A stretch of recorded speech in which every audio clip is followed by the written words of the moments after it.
Aliens once lived on Mars. Scientists discover biggest clue yet.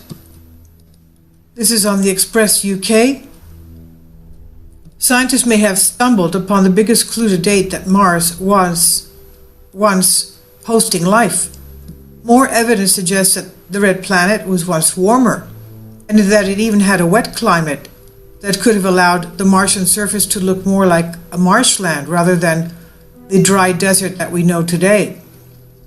Researchers from the Georgia Institute of Technology and the Search for Extraterrestrial Life Institute, known as SETI, have analyzed Mars and found that there seems to be a massive spread of iron and calcium-rich carbonates buried beneath the surface, and they believe that this points to the evidence that water was once there. And if this is the case, this means that it could have been an ideal candidate for hosting life, much like Earth is today.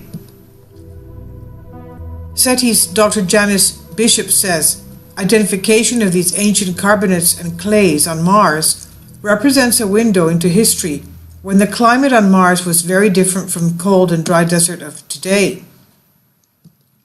It's becoming more widely accepted among scientists that water did once flow on Mars, but there has been little evidence to back this up.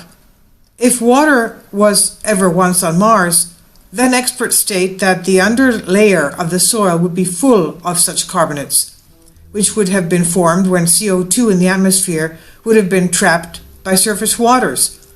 And they explain that this would have increased the chances of habitability of the planet. While the discovery of these carbonates has been scarce in the past, this new study states that they have been discovered across multiple sites on Mars, and one of these sites includes the Leucaia crater, where 3 billion-year-old carbonates were buried under 5 kilometers of lava and caprock. The lead author is James Ray, and he adds that outcrops in the 450-kilometer-wide Huygens Basin contain both clay minerals and iron or calcium-rich carbonate-bearing rocks. I'll leave links below for you for this.